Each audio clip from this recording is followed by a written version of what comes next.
Good morning, it's Sunday morning and I just released a video on making this guy right here, which is a wooden candelabra that holds candles, like so.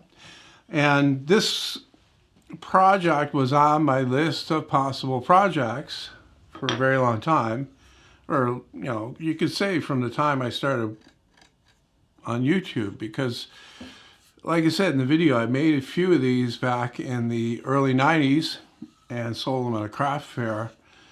And I figured it'd be an interesting project. I don't think it's going to get too many views because, once again, okay, how many comments have I gotten in the past about, do you ever do anything other than shop projects? Well, when I do, they don't do any good. Doesn't matter what they are. So, yeah, it depends. You can't predict these things. It might take off. It might sit there and be my worst performing video. But you don't know until you do it, right? I gave it my best shot. I made a good quality video there, I think. And, the project itself, I didn't go all out. Like I said, I built it on the fly. Like, I didn't plan anything out. I had a SketchUp file where I started drawing the arms, right, to get the proportions right on that from years ago. And I opened that recently to have a look at.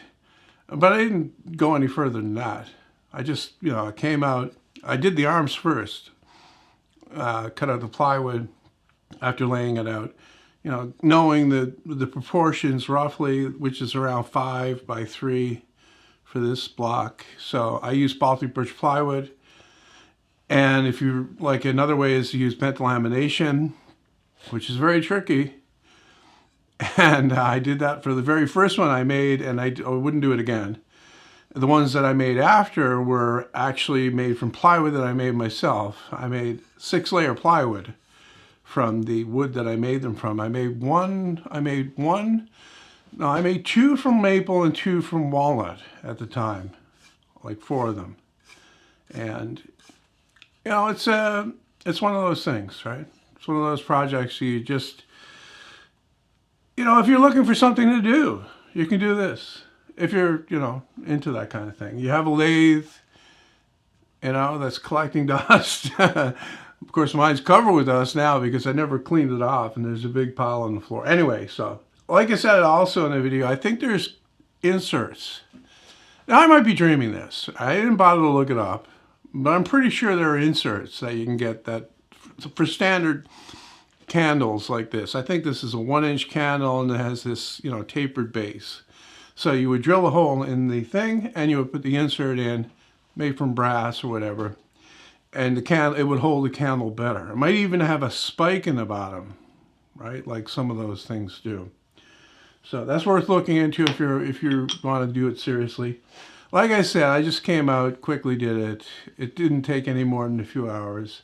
I wasn't too particular about how it turned out either. Nor like the original ones, well, the very first one I made had like a 10-inch base. It was quite big, it was quite a lot bigger. This center part went up this high. It was a lot bigger, a lot more ornate. And actually, these holes in here beside the thing, I drilled that round hole for this arm to fit in, so there are little holes in there. I made leaves, individual little leaves with a stem that's stuck down inside there to make it extra fancy. I did it on the bottom here, and I did it underneath the cups too. So yeah, that was quite a work of art, that one. I'm going to try to have another video before the end of the year, and it'll be a shop project, simple one that I thought up while I was doing this one. That's often how it happens, by the way.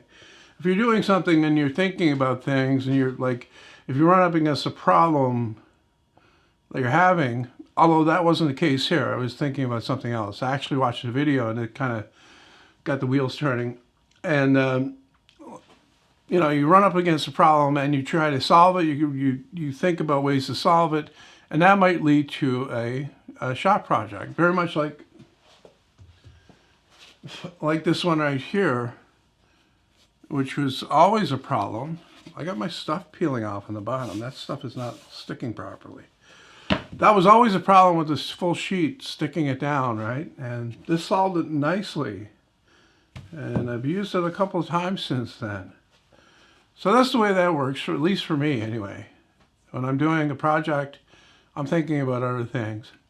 Because, I mean, okay, you know, you're doing something like this, which seems complex or difficult to do, but when you've got experience, you're almost running on automatic, right? And a lot of the things that you're doing there are just, I don't know, you're just doing them, right? And I think that's where a lot of people fall down, okay?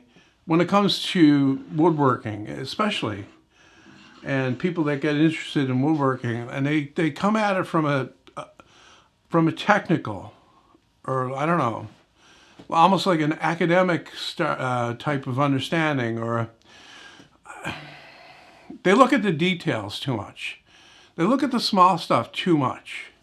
And I can tell you that there was a time in my life where this changed for me in the way I looked at things, okay?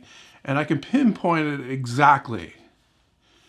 And I don't know exactly like the date, but I was in my, I don't know, mid-20s. I think I was going for a haircut. And I was sitting there waiting for my haircut, back when you could sit in a place with other people, and there were actual magazines on the table. So I was looking through a magazine. I can't remember the magazine. Not important. But what was important was the guy, and he was like the head guy in there. This wasn't a barber shop. It was like a beauty salon type thing in a shopping mall. He was there. He was cutting this guy's hair. And the way he was cutting the hair, I'd never seen it before.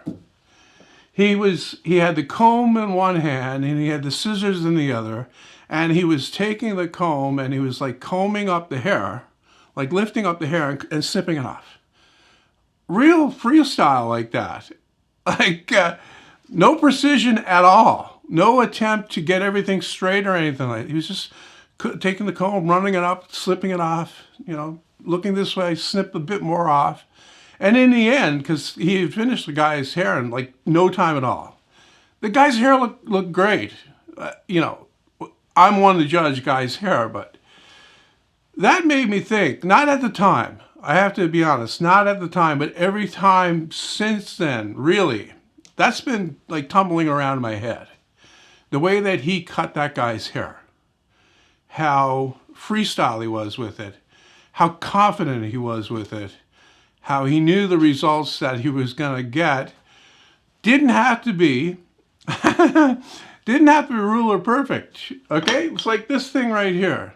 You start making this, and like I didn't have any plan for this. I just said, okay, I need a part up here where these things are going to fit in, and I want to put a land here, and I want a cove here, and I want this thing to be down here. I didn't know if it was going to be, you know, curved in like that, and I wanted like a ball on the bottom to meet the base, because I made a mistake with the base. The base is really too small, and I went in a bit too far.